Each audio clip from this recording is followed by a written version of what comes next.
सहना भवतु सहनौ भुनक्तु सह वीर्यङ्करवावहै तेजस्विनावधीतमस्तु मा विद्विषावहै। ॐ शान्तिः शान्तिः शान्तिः। गुरुर्ब्रह्मा गुरुर्विष्णुः गुरुर्देवो महेश्वरः गुरुरेव परं ब्रह्म तस्मै श्री गुरवे नमः। तस्मै श्री गुरवे नमः।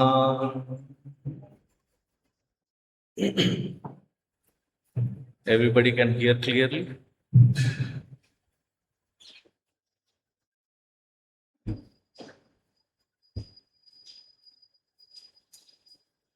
Yesterday we saw the 62nd and the 63rd shloka. ध्यायतो विषयान् पुंसः संगस्तेषु उपजायते संगात् संजायते कामः कामात् क्रोधो विजायते क्रोधात् भवति सम्मोहः सम्मोहात् स्मृतिविभ्रमः स्मृतिभ्रंशात् बुद्धिनाशः बुद्धिनाशात् प्रणश्यति।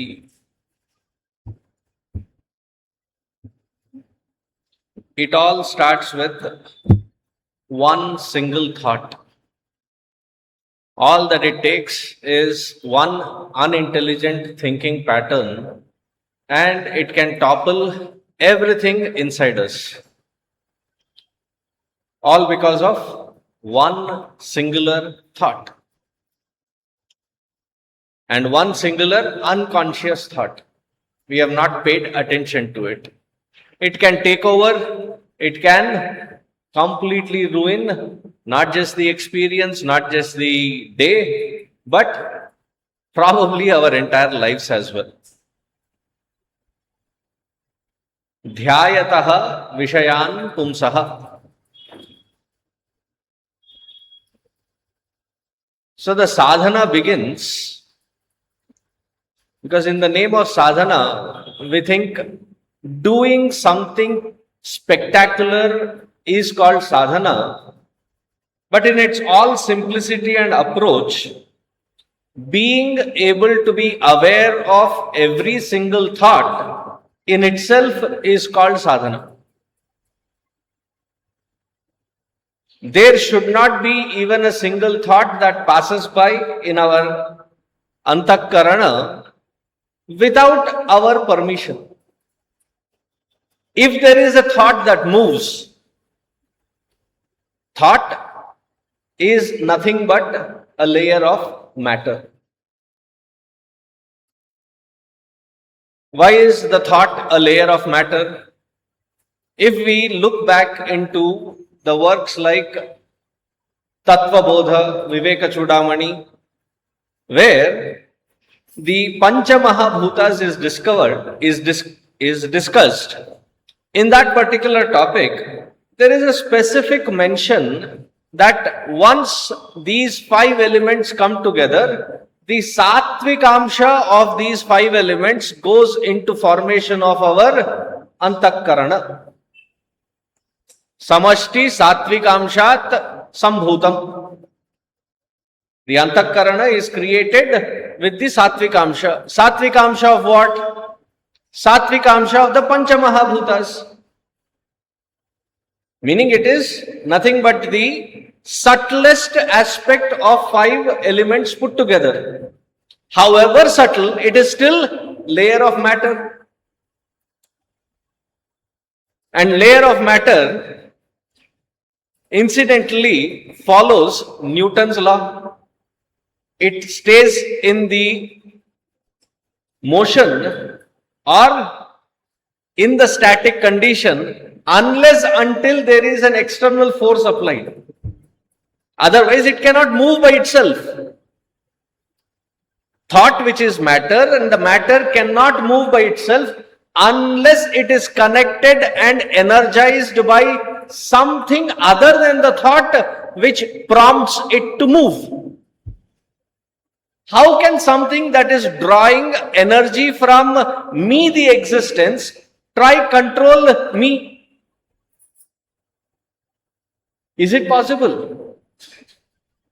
That which does not have an existence on its own borrows its existence and energy from me and then clouds me to such an extent that it can take a control over me. Therefore, the sadhana should be, yesterday we saw the process. Today I am trying to focus on what should be the sadhana then. At the outset, our awarefulness in every single point of interaction should be so consciously done that there is no thought which runs by without taking and seeking my permission. If it is not sought my permission, then I pull the plug. In medical term, when somebody is terminally ill, they say pulling the plug. Meaning all the devices that they are on for the support system, all of that is plugged. Similarly, this thought is running, taking that life support from me. If I am conscious of the movement, I don't need to even try plucking it away. The moment I become aware of it, the sakshi bhava of my own thought, I disconnect from the thought. All that I have to have now is the patience for that particular thought to stop because it is still running because of the momentum. Let it run. Don't try to start analyzing the thought. Don't try to attribute qualities to that thought. I sat for sadhana. It is such a good thought. It is such a bad thought. It is such an ugly thought. Don't give any attributes. The moment you start giving attributes, you have already become one with the thought. You have already become the mind.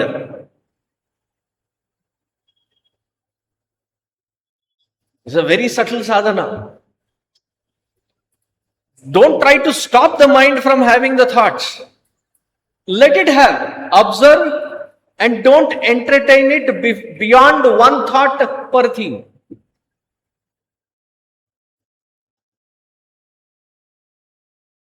It will be the most fun activity inside. You don't need an external entertainment if we can do this. To be able to observe and realize before it can take a shape. I have already removed, disconnected just by being aware of it. This is the first stage, the highest stage, the subtlest stage, the sakshi bhava. Now if that at that thought level I am not able to pull myself away, what is the next step that will happen after the thought is entertained? Dhyayato vishayan pumsaha sangaha teshu upajayate. There is an attachment born to it wherein I become the owner of the thought. And as an extension of being the owner of the thought, I extend myself to that particular thought which is connected to whatever object outside. Now I want to be the owner of that object as well.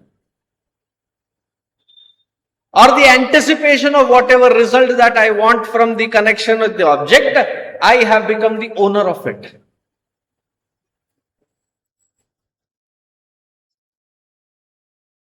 This is where kartrutva bhava comes into picture.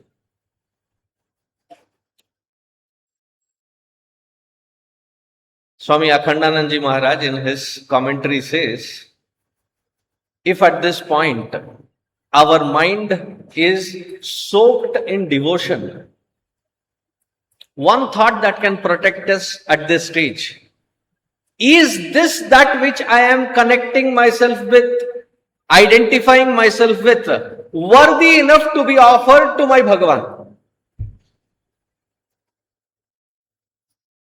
Have you ever collected morning flowers for the puja? I'm sure everybody has gone. Specifically the Parijata flowers, Because Parijata flowers are not something that which you pluck from the tree. It has to fall down and then you start gathering them. In the ashram, we have so many Parijata trees. In the night itself, I put a cloth underneath. So that in the morning, it becomes easy to pick that cloth. All that I have to do now is remove all the dry leaves and twigs that fall along with the flowers. So there is a good collection of the flowers. So when you're picking those flowers, right at the time when you're picking them, there are some that have already withered away. There are some which seem to be crushed. As you're picking, what do you do with those that have withered away and crushed? You discard them right away because they are not worthy enough to be offered. Similarly, the moment there is a thought and I identify with the thought, the first aspect that should come in my understanding, is this something that I can offer to my Bhagavan? Can it be offered? If it is not offered, if it is not offer worthy, I stop entertaining myself in that particular field right there. Hanumanji, in search of Mother Sita, he searches entire Lanka. He goes into Ravana's palace as well. He goes into the first room, sees all those women lying there in the comfort of the bed. And suddenly he realizes, I am talking of that Sri Ramachandraji's consort who is Mother Sita. Why would she be in such a place lying here? This is unworthy of her, so me searching in these areas is also not worthy enough, and he pulls himself out. That should be the kind of conscious effort in trying to be awareful. Is that which I am connecting with Sangha, the attaching to that particular vastu, can that be offered to the highest? If it is not worthy, I stop. Supposing even at this stage, I slip, identify. Then what is the next stage? Sangat sanjayate kamaha. There's a desire born. If we take the 7th chapter of Bhagavad Gita as reference, Bhagavan says very beautifully there, a very revolutionary different thought. He says, Kamosmi Bharatarshabha. I am desire in your heart. Areva, Swamiji, nobody told us this. If we already knew it, we would not have this kind of discussion. If desire also is the expression of verily that Bhagavan, then what is the trouble? He gives one clause, only one clause. What kind of desire? Dharma aviruddho bhuteshu kamosmi bharatarshabha. If that desire that which I am entertaining is not contradicting to dharma, that kind of desire is worthy of entertaining. That is the very expression of Bhagavan, provided it is in tune with dharma.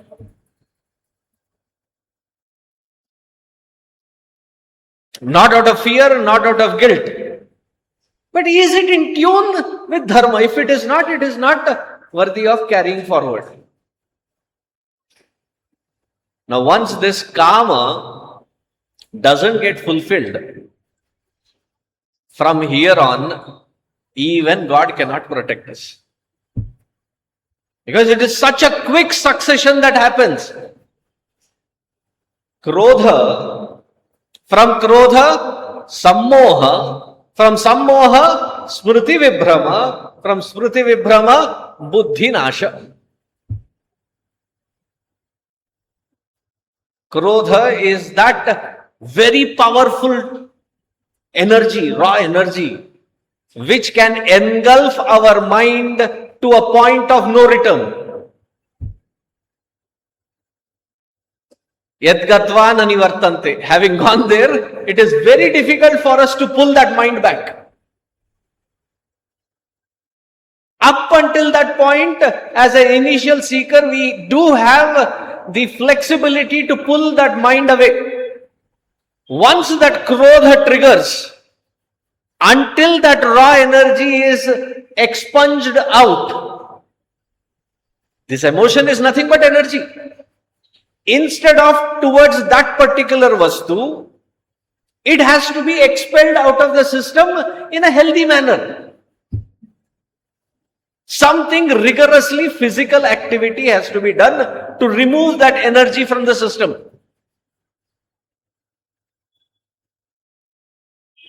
If not, we get carried away by it so fast, so hard. Making a U-turn at that point becomes difficult. You all drive, two-wheeler, four-wheeler, right? When you are taking a turn, in physics they teach centripetal force, which is towards the center, centrifugal force, which is away. Now both of these have to balance. One is pulling you towards the center of that arc. The other is pushing you away from it. If your curving speed is high, what will happen?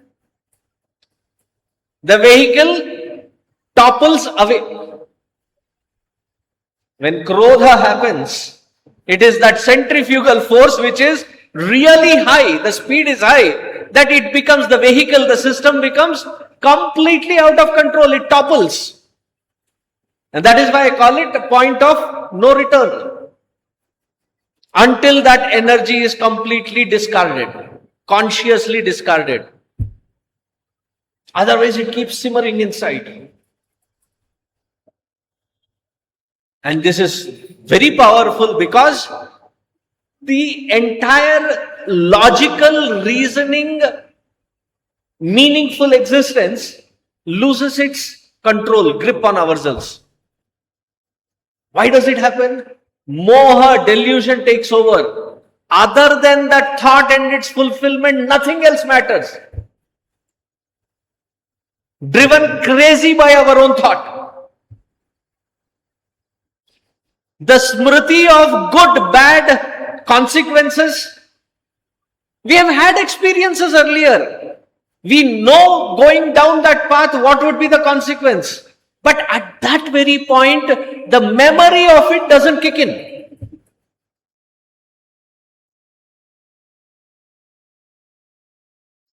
And once that memory doesn't kick in, it is buddhi we have, but all the circuiting that is done inside to keep us connected with the buddhi, it is short-circuited.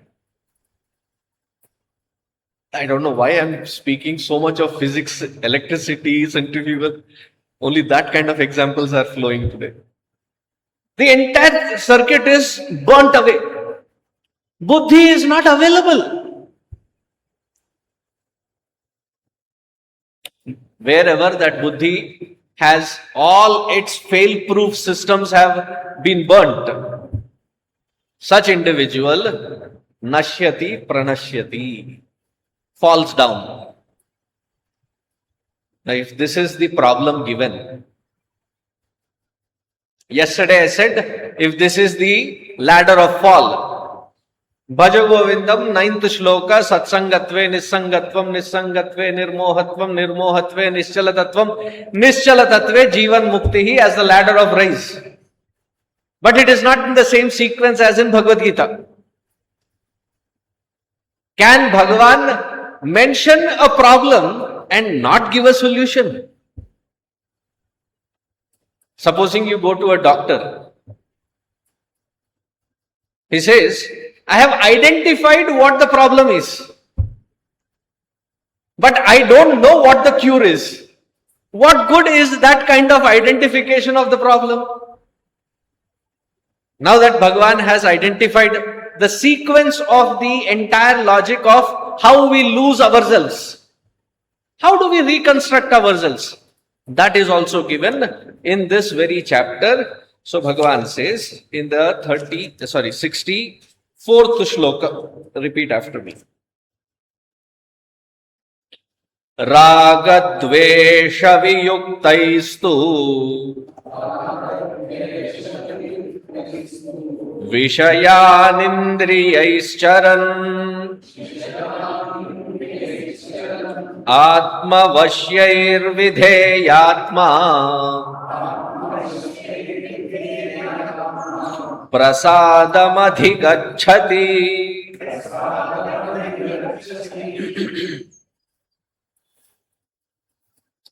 राग द्वेष वियुक्तैस्तु विषयान इंद्रियैः चरन् आत्मवश्यैर विधेयात्मा प्रसादम अधिगच्छति. I'll get into the meaning of this. Let me start with an example. When you go into this new age buildings, all the buildings that have been built for the new age technology, the Google offices, the Capgemini offices, those tall high-rised buildings, they all have centralized AC system. Along with the centralized AC, they have a sprinkler system as well. The entire building has a labyrinth of sprinkler system. There's that little spout that comes out which has a disc. You should not wish to see it function. I mean, it should function, but you should not be there witnessing it. That means it is a chaos. But have you noticed such system? Why is that placed, that sprinkler system? It is in case of emergency where that building can catch fire, the sprinkler system gets triggered and you can get a control on that building, on that fire system. Now, if that particular system, which is supposed to take care of the in case of fire emergency, when should it be have placed in that building?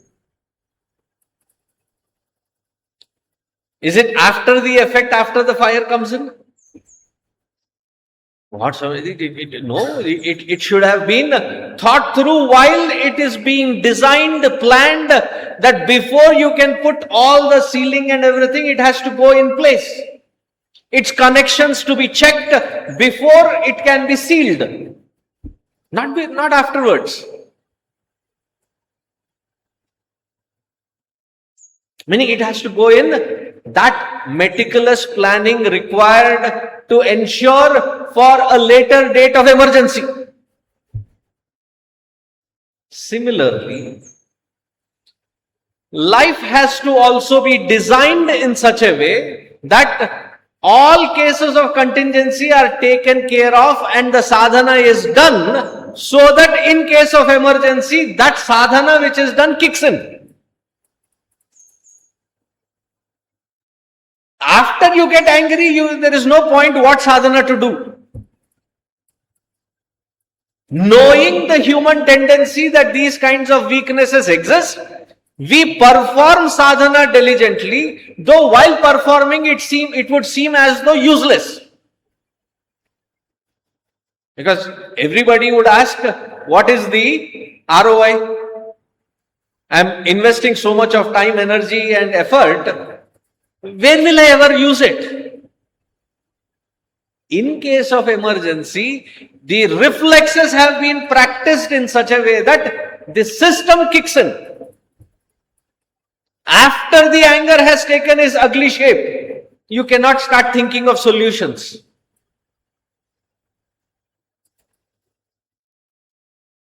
తెలుగులో సామెత ఉంది, గుడి సంటిన తర్వాత బావి తవ్వితే ప్రయోజనం లేదు.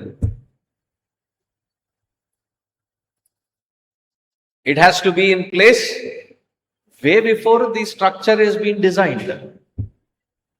Similarly, How do I get a complete access and control over this emotional aspect of my existence?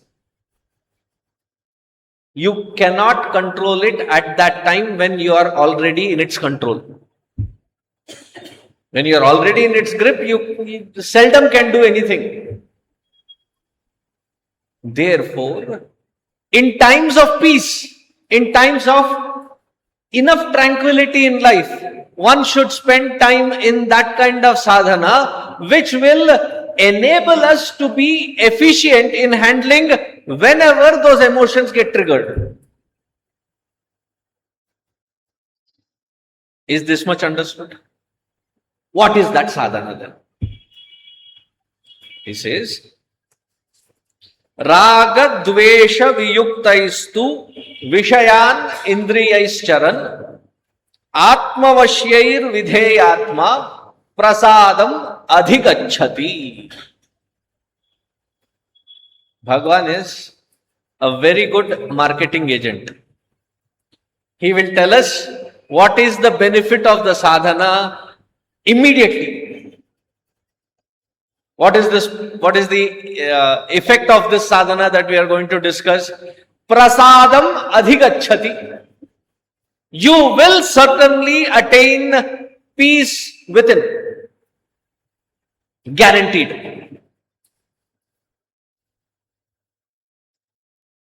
We are not talking of that peace wherein you are sleeping away to glory. Yes, there is an amount of peace, but you are not there to enjoy that peace. The mind is already withdrawn to its nascent form. Even if there is peace, you are not there to consciously recognize it. We are talking of that peace where you are awake, you are aware, you are in control, and yet you are in peace. If this sadhana is understood, the 64th shloka, anger management, stress management, life and profession balance, all of these equations can be handled effortlessly. Because you would have created a sanctuary of peace within, standing where you can take care of all kinds of turbulences which the life may throw at you as your own experiences. By employing this particular technique, you would have mastered the situation in such a way that nothing of the world can scare you. You would be courageously facing life. That is the kind of peace that you attain. Therefore, Bhagavan has used a very beautiful word. He doesn't call it Shanti. Prasadam adhigachati.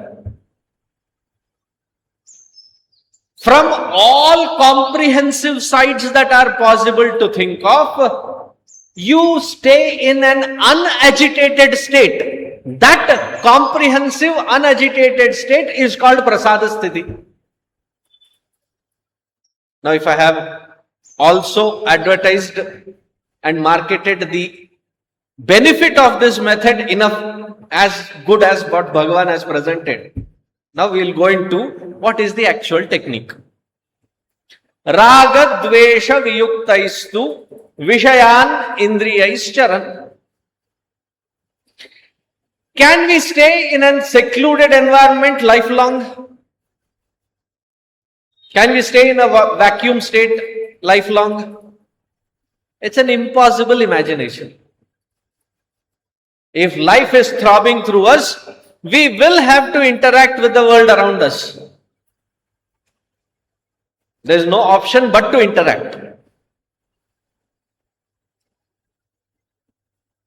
How do we interact in that world?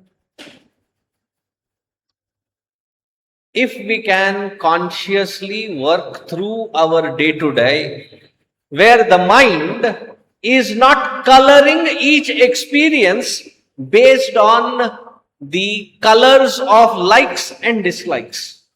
Raga, dvesha.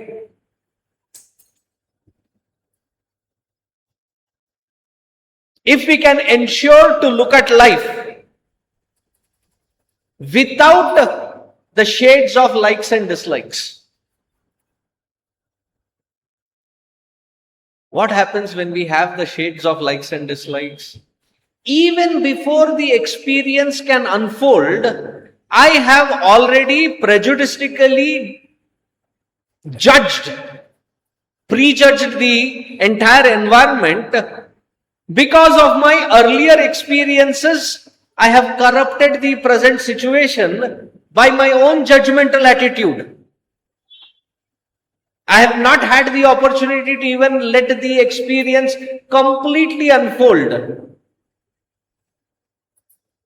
This, how does it translate in our day-to-day life? Because of our likes and dislikes, we function with a judgmental attitude. Even if everything was going good, we constantly keep meditating upon imagining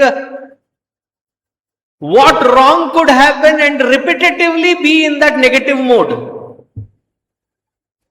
Constantly, when the mind is running in a negative mode, what is the magnet here attracting?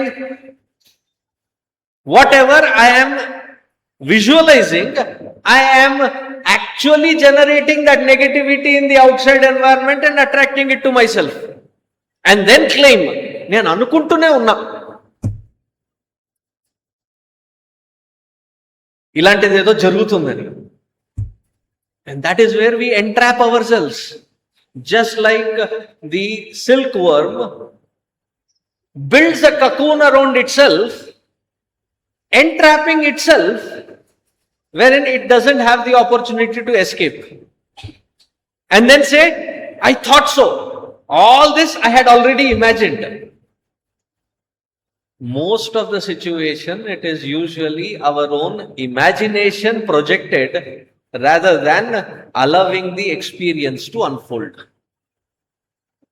In the last time we spoke about the earlier chapter of Bhagavad Gita, specifically the 14th shloka, Tan Titikshasva Bharata, wherein we talked about the quality called Titiksha. Titiksha is to endure that which the life throws at you. And while you are at it, training your own mind to have a humorous disposition to go through life which you cannot avoid, instead of just enduring it, find a method to enjoy it. Titiksha. Those of you who have attended the earlier month, the example that I had given at that time was the child who was trapped in a satsang where there was a bhajan going on. Do you remember? Prema mudita manase kaho Ram Ram Ram, and that was like a dull song that was happening. Not that the song is dull. The singer that was singing it dull. And this fellow was trying to do stress management because he knew he could not run away. So he pulled out from the carpet a little string and was tickling himself, his own foot, and giggling away. Whenever that Pallavi was being sung, he turned to his friend and says, this goes on and on and on. Shri Rama Rama Ram. This goes on and on and on. It is that example wherein life, as the experiences unfold, we have 4 A's as a formula. The first A, accept life as it unfolds without judging the experience. Because we have already judged it, we react to it, we revolt to it, we reject it. RRR. Not Rajamouli's RRR. We react to it, we revolt to it, and thereby reject we don't accept. As life unfolds, accept it 100%. Now somebody said, what if I am not able to bring myself to accept it? Accept the fact that you are not able to accept it. That's a good beginning.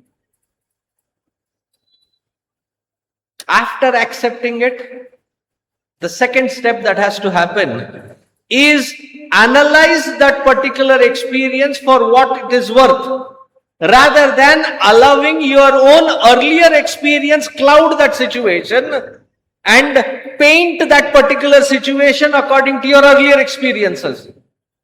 Hold that earlier experience back. Just analyze for what it is worth. Don't bring your earlier experience here. After you have analyzed it, now you have to find solutions so that you can adapt to it. Accept, analyze, adapt. Now once you have seen through all the solutions that you can apply in that particular moment, it is at this third stage that you throw the light from your earlier experience. Where did I go wrong? Can that experience be helpful in taking care of this situation? That is when my earlier experience functions as wisdom rather than as a block from seeing me experience that experience. You are no more judging it. You are using your earlier experience as a wisdom to shine the light, whether the solutions that you are applying are going to be fruitful or not. Am I getting across? Do you want me to repeat the whole cycle? As the life experience happens, you accept it. Just like how when you go to a doctor, the doctor has to accept whatever conditions that you have come with. And then they have a protocol of a detailed diagnostics. You can only tell a symptomatic thing. But what is triggering that symptomatic effect? They have to now run the diagnostics and identify what exactly is the problem. There is the analysis, wherein you identify what is the problem. After having identified what the problem is, because you have analyzed it, the third step is where now you open the toolbox that you have, your resources, your various aspects of your resources and skill sets. You open it up and see which tool is applicable here. Now at this third stage wherein now you have decided how to tackle it. Now open your smriti, open your memory. You might have had earlier experience of a similar situation. How did it go? Did it go in a good direction or a bad direction or an indifferent direction? What did you do? How did you respond?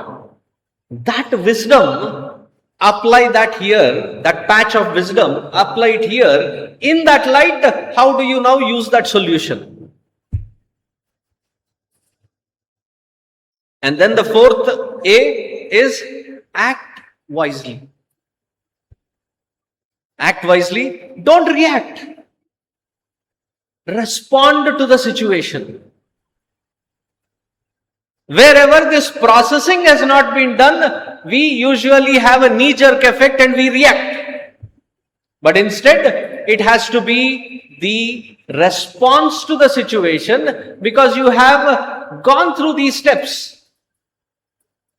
And the last aspect of it is the situation will not keep waiting for you and me to do all of this processing at my own sweet time.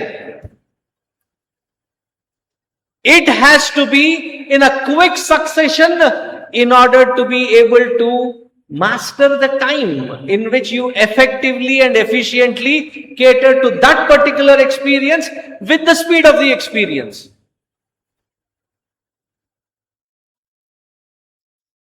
Of the recent batsmen that have come by, one particular batsman that I am amazed to watch was Rohit Sharma. What is his uniqueness? His uniqueness was his ability to read the ball and time his stroke. Similar kinds of balls, when other batsmen play, it feels like they are choking up in their response to those balls. Whereas when this fellow bats, it almost feels like he has an extra 30 seconds in order to respond to that ball.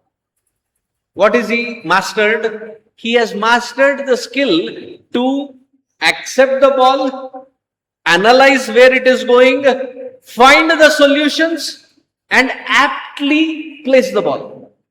The timing of the stroke. Similarly, we also have to master in life. As the life unfolds, the experience is not going to say, भैया मैं कल सवेरे 8 साढ़े 8 के बजे में बीच में आऊंगा. Nothing in life will give us a warning. When it comes, we should be so careful that we are not lost in our own likes and dislikes, but see the experience for what it is. Last aspect. Most of our life that we go through has some common patterns that it keeps repeating. Isn't it? Morning we wake up, night we sleep. Monday through Saturday we have a certain pattern. We call it the weekday. By the end of the weekdays, we are weekend. Therefore, the last day of the week is called a weekend. Right? There is no more energy to continue. The Sunday, I'm done. I don't have energy. Therefore, it is called weekend day of the week. So there is a pattern, weekday pattern, weekend pattern. Once in a while, 3-4 months, there is a 3-4 days together, we call it long holiday. Once we wake up, same cup of tea or coffee, same rushed environment, woke up exactly 5 minutes late. See, in the Yuva Kendra class, there is one student. He manages to come to the class regularly, 16 to 17 minutes late. So instead of, teasing him, I say, I appreciate your consistency. Consistently you come late and consistently you come 16 to 17 minutes late. Daag dena padega. Should be appreciated. Only if you can move that 16 minutes ahead. If you can maintain that consistency, when we know weekdays, you have to get up at a certain time. But it seems like I wake up late and then rush through the day. Somehow catch my bus or train or whatever the vehicle or transport. Monday through Saturday, same pattern, same house, same office, same colleagues, same family. Isn't there a repetitive pattern? Psychology says, if we are repeating something consciously for 21 days, you end up becoming a master of it.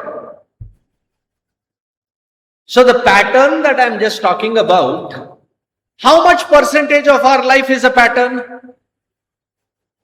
If you consciously observe, almost about 95% of our life is on a constant repetitive pattern. For how long have we been repeating this pattern?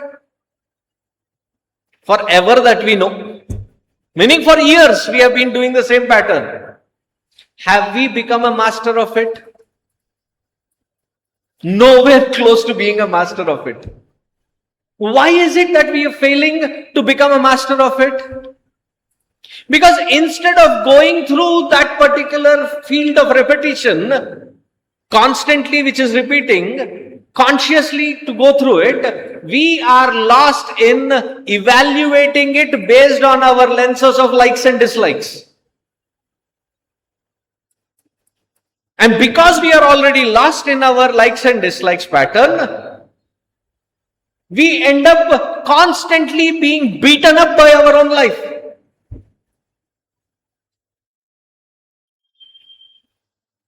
Therefore, what is the solution given? Can you avoid the repetitive pattern called life? No, you cannot. But what is it that you can change? Refuse to see the experiences through the shades of likes and dislikes. That is called the field of responsibilities. Never to be seen in the shades of likes and dislikes. It is my responsibility, I have to cater to it. It is not demanding the question, do you like it, do you don't like it? It has to be done, it shall be done. Raga dvesha viyuktaistu. Otherwise, what happens? Every day it feels like a burdensome experience to go through. My own life. As though I am living somebody else's life. I am frustrated with my own life. Because every experience is going against my grain. And it almost feels like all that which I like is away from me. All that which I don't like seems to be all around me. Does it seem familiar? Therefore, what do?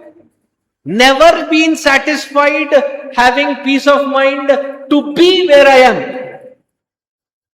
So constantly what is happening? I run for the things that seem to be I am liking, but they are far away.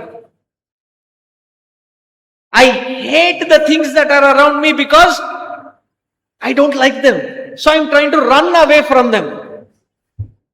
Running for the things that I like, running away from the things that are all around me. Whole life long, what am I doing?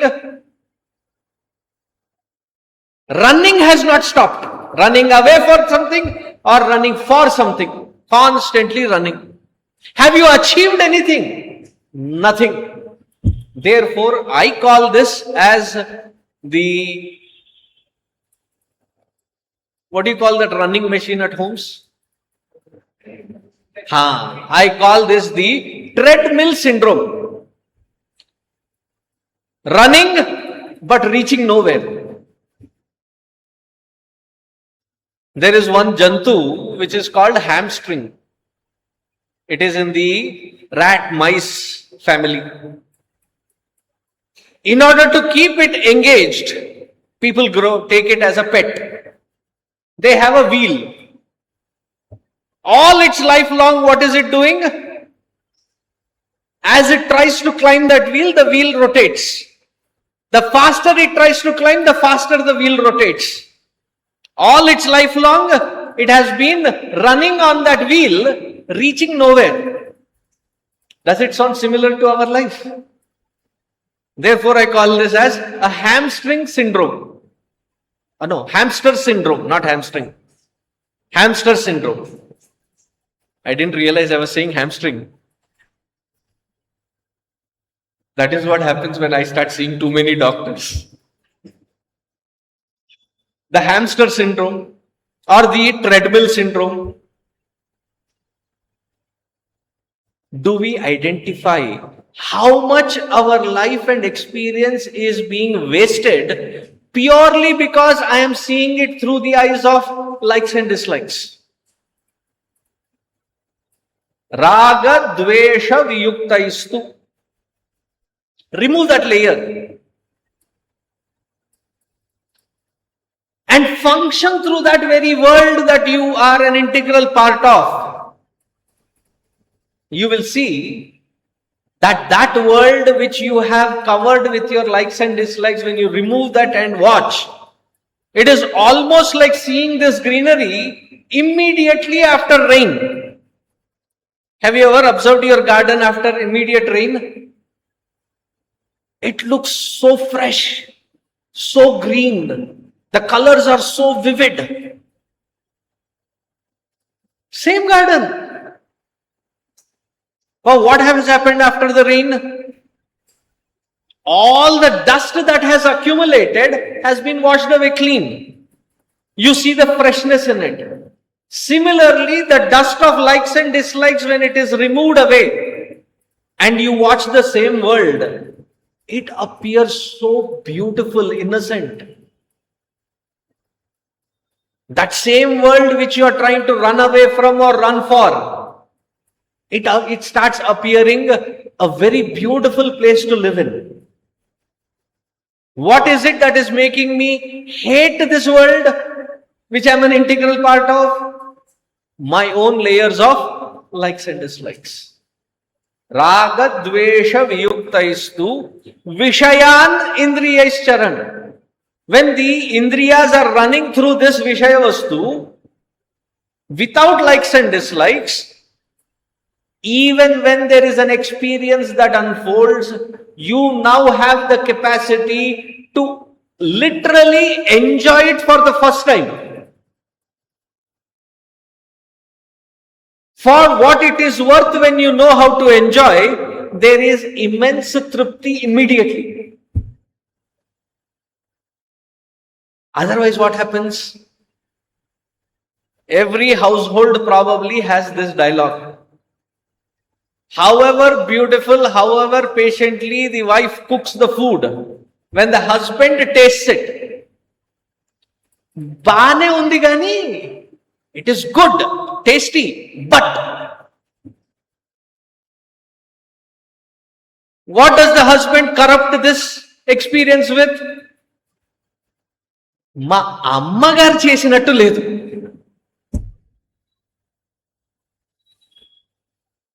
All the smiles around both sides,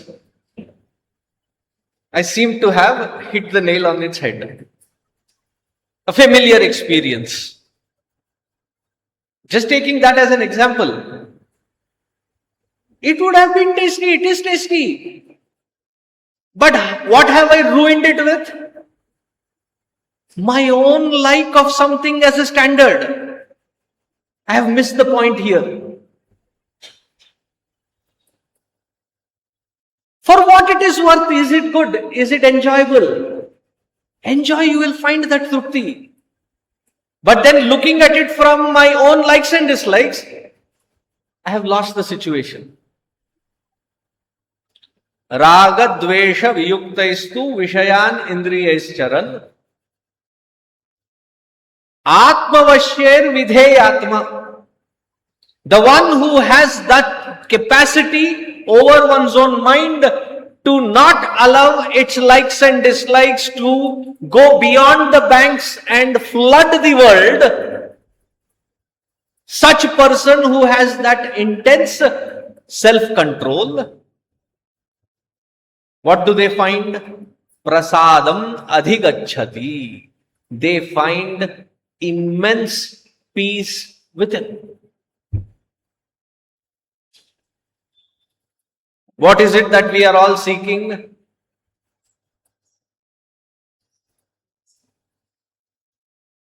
Isn't it that the starting point is some sense of peace?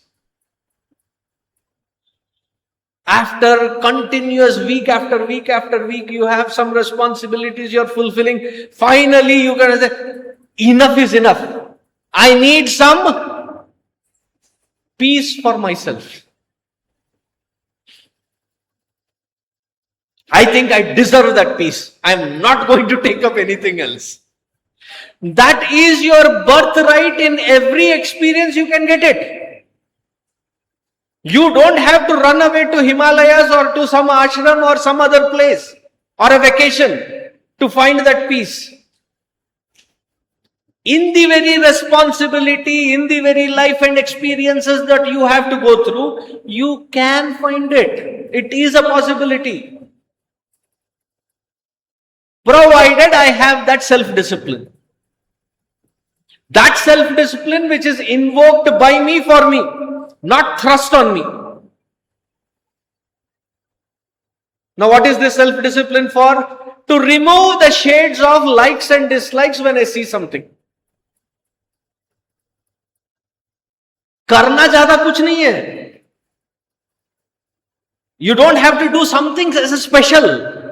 It is the same experience, that which unfolds. The attitude with which you are seeing, that attitude has to be changed.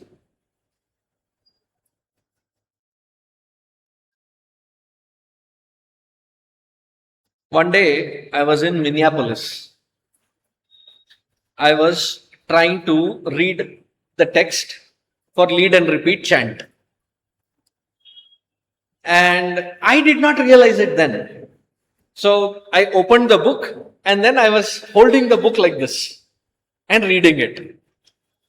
There was an ophthalmologist in the audience. She said, Swamiji, will you come with me? We have opened a new office. I want you to come.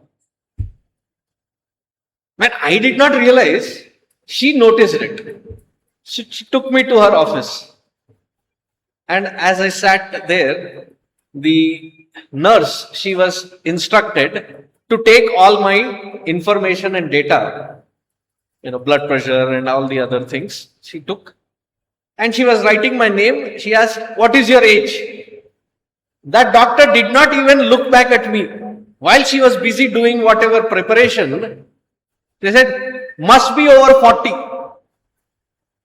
How do you know? I said. The struggle that you are having to read your book, that it is not the common distance, you had to move it a little distance to read. It happens usually after 40. And it was exactly after my 40th year. Now, once the lens is put, the world is not being changed for me. What is changed? My vision of perspective of the same thing, but with a better clarity. Similarly, what is Bhagavad Gita asking us to do? You're not expected to change the outside environment. All that you have to change is the perspective of likes and dislikes with which I am corrupting the entire experience. Remove that. You will see a better clarity. The end result, when you see it that way, you will have immense trupti, immense peace within. Once you learn this art of creating that peace within, stability is generated. A stable platform inside is created, standing on which you can courageously face anything in life. However overwhelming or underwhelming life throws the experience at you. You don't have to be fearful of life. You don't have to be running away from your experiences. You would be rather like waiting for what is the challenge that now life has brought me. You'll be eagerly waiting for catering to that experience as it unfolds. Better at catering. Provided we strike that balance of quietude and peace within. Prasadam adhigacchati. Though this particular topic is taken up in the next shloka, I'll ask you a corollary. If your mind is agitated and restless, can you enjoy, can you be happy? Do you understand my question? There is a happy moment, there is a happy thing, there is something that you can enjoy right in front of you. Your mind is restless and agitated. Can you enjoy? Can you be happy? Without peace, Even the materialistic enjoyment cannot be enjoyed. Our own lives are a proof for it. How often do you sit early in the morning with a cup of coffee, truly enjoying the taste of that coffee?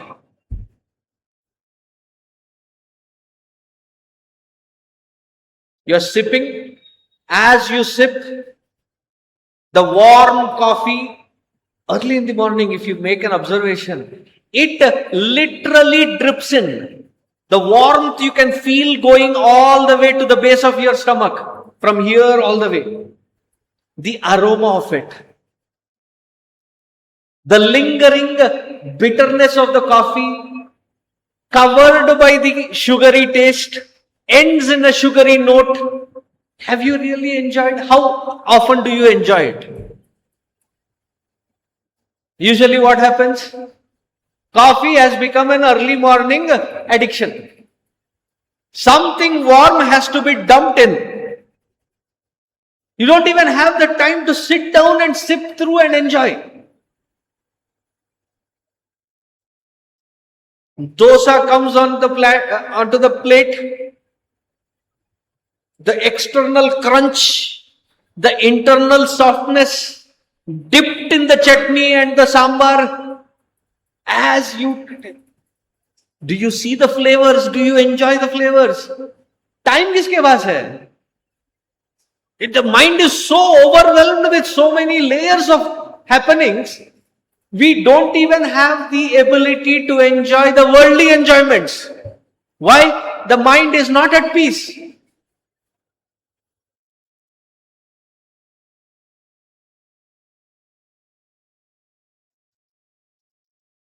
So somebody recently came to me and said, Swamiji, what do I do with my child?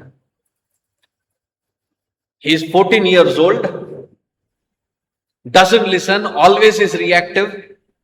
I said, Amma, sit down. Both husband and wife had come. Sit down. Do you guys realize that at the most you have 4 to 5 years with your kid? And there was a concerned fear that I saw. What I mean to say is they are going to stay under the same roof as you for the next 4 to 5 years. In next 4 to 5 years, their wings will spread and they will go out. And whenever they will come back, they will be only guests. You have 4 to 5 years. Are you enjoying raising the kid? Or the moment you see the kid, you see all the probable negativities that you can imagine and see only that negativity walking into your life? There was a silence for a solid 4-5 minutes. And Swamiji, yes, I think we now get the point. We have not enjoyed raising the kid because of our own anxieties, because of our own fears, because of our own anticipations, because of our own expectations. Now that you make that sense that there is only 4-5 years, I think we need to change our attitude. Everything in life. Knowing very well that the world of things are temporary, that also gives you some amount of joy and tripti. We are not even able to enjoy that, let alone the Parabrahma Paramatma and that moksha sthiti. Hopefully I am getting across. The key element that we have to build consciously is a sanctuary of peace within ourselves. Nobody from the outside world can ever help build that for us. Once you have built that strong foundation of peace, I tell you, you see the life, you see your experiences, you see your interaction with the world unburdened.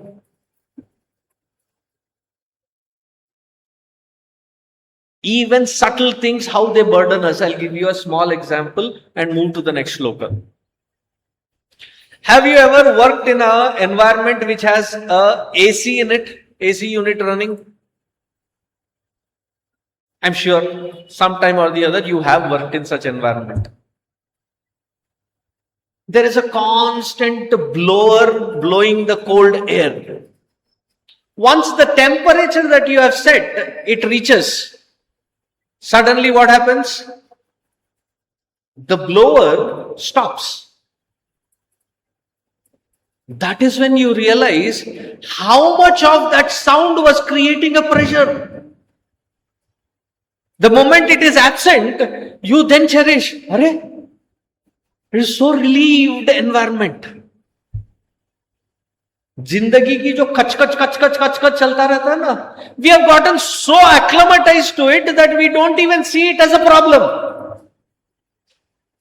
But the one who has built this sanctuary of peace within refuses to bargain anything less but trupti in life. Provided, I re-insist, we start seeing life without the shades of likes and dislikes. One last clarification. When I say without likes and dislikes, it doesn't mean that you become like a carpet or you become a vegetative state. You will still have your own likes and dislikes. You might still cherish coffee better than tea. Cold water better than hot water when you take a shower. But they don't become a stumbling blocks in experiencing. Whenever it happens, you will cherish it better. But that doesn't become a prerequisite to demand from life. As it unfolds, your likes and dislikes don't become a block. Am I clear in that last perspective? Hopefully I have communicated. Now continuing, why is this peaceful mindset that important? So Bhagavan continues and he says, Prasade sarva dukkhanam hanirasyopajayate prasanna chetaso hyashu buddhi paryavatishthate.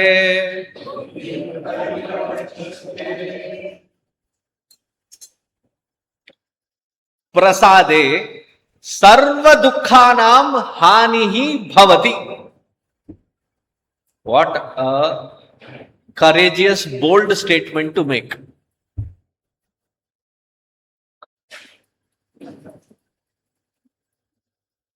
Do we like living in miseries constantly? Anybody? Please raise your hand. Yes, Swamiji. I love living in constant miseries. Anybody? Please raise your hand. If you do happen to raise your hand, the rest of us will promise to provide that to you. Guaranteed. अपन के पास expertise है. Any sane person out there, as soon as there is dukkha, misery, what is the immediate thing that we want to do? Remove that dukkha, isn't it?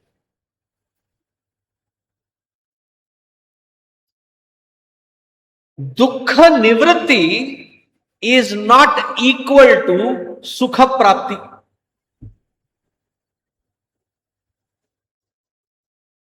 Removal of dukkha doesn't guarantee sukha.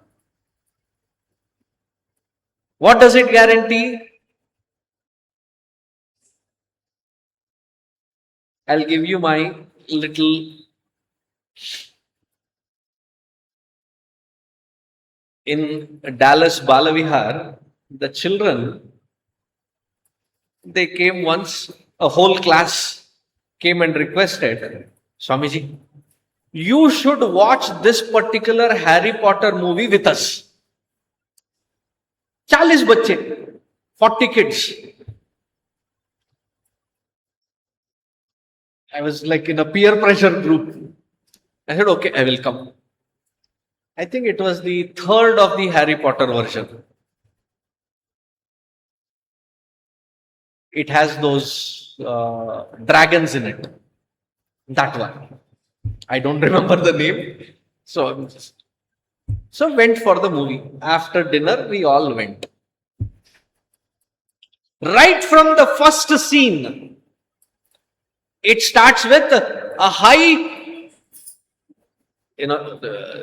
emotional note.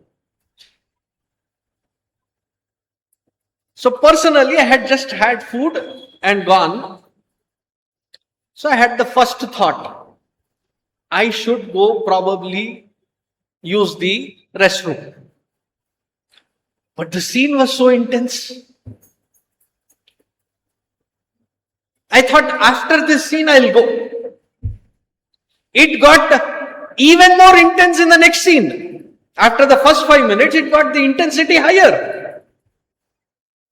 20 minutes passed by, the intensity is only getting higher and higher.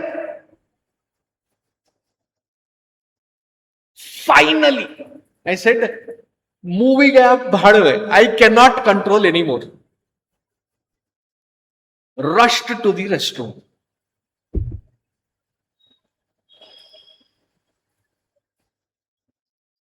So at the door, if you have a camera, capturing the face of the one that is going in and the face of the one that is coming out, and compare the photographs. What will be the difference that you note?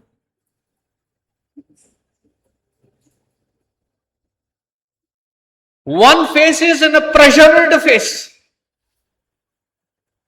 Once that pressure is released, as you are coming out, do you feel happiness or do you feel something else? What is that something else? Relief. No more pressure. Dukkha has that pressure. The Shanti, the Prasada Buddhi, that which is being promised in the last shloka, what does it guarantee? Prasade sarva dukkhanam hanihi. The pressure of all the experiences that create a miserable environment within, that is taken out. Meaning, a sense of relief is guaranteed. Sense of relief is not the same as happiness. Your mind is now actually available to enjoy the happy moment. Up until then, it is consumed by this pressure.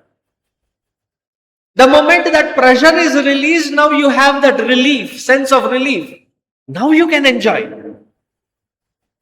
With that constant pressure, you can never enjoy. I cannot insist enough. With the pressure, you can never enjoy. A similar experiment was conducted by Janaka when he was asked. So what did he do? He ties a khadga on a horse hair.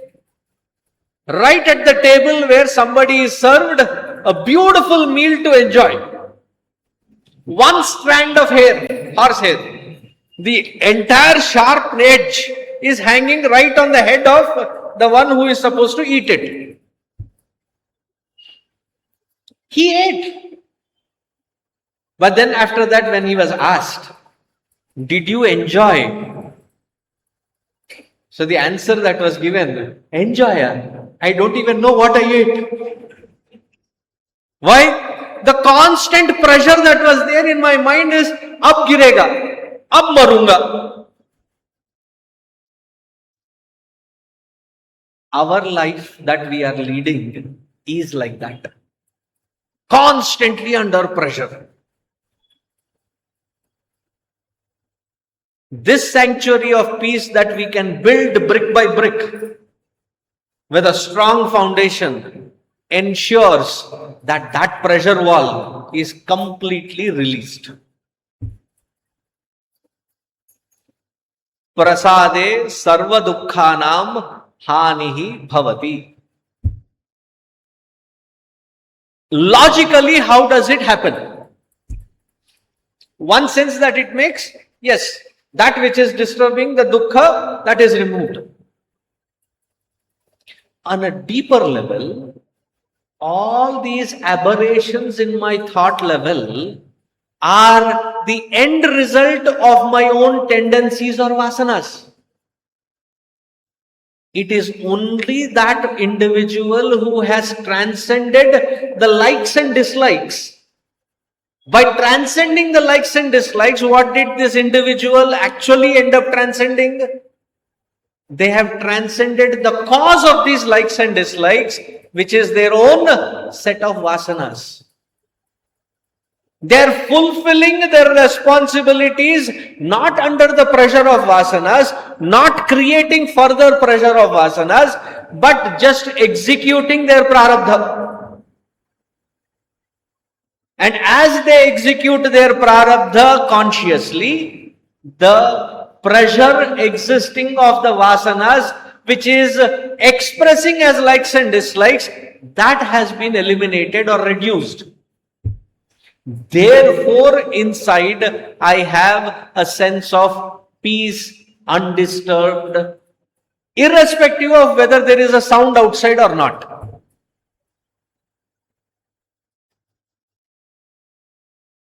Prasade sarva dukkhanam hanihi asya upajayate. That vasana layer is being sublimated, removed. Now, once this process happens, prasanna chetaso hyashu ashu. No sooner that you reach to this peace within. See, Bhagavan Shiva, one of his names is Ashutosha. The one, he is Kshipra Gopi. He can get anger just like that. That is why he is called Rudra. But he can soon, immediately also become Ashutosha. Tosha meaning Santosha. Instantly he can become Santushta. Tosha means soon. No sooner that you have established that peace within, prasanna chetaso hyashu, in your antakarana chetas, it has become quiet. The mind naturally turns towards its own source of happiness. Buddhihi paryavatishthate. It starts firmly abiding in its own true nature.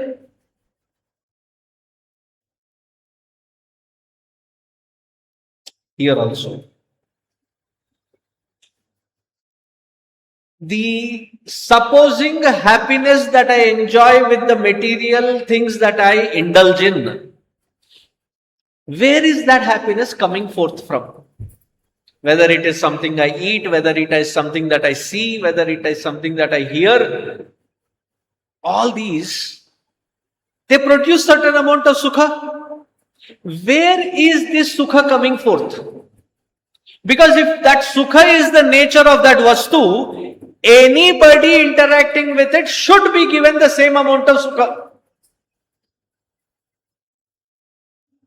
See, there are sockets on the wall. The live wire which is there inside that socket, its nature is to conduct electricity. Anybody here put the finger there, you will have a live experience of the current passing through, the electricity passing through. Why? Because its nature to flow in the path of least resistance. That is how electricity flows. Because that is its nature. If the vastu that I am enjoying has the nature of happiness, it should be the same quantum of happiness that anybody interacting with it should be getting.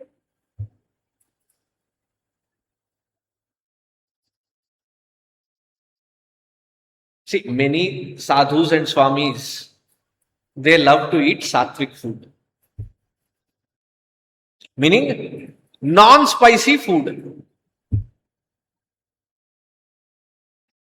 I am unlike the other sadhus.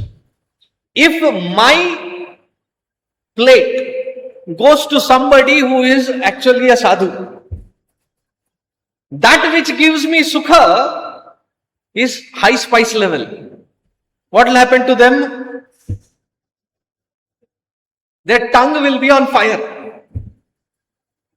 It will not give that sukha to them. And what gives them sukha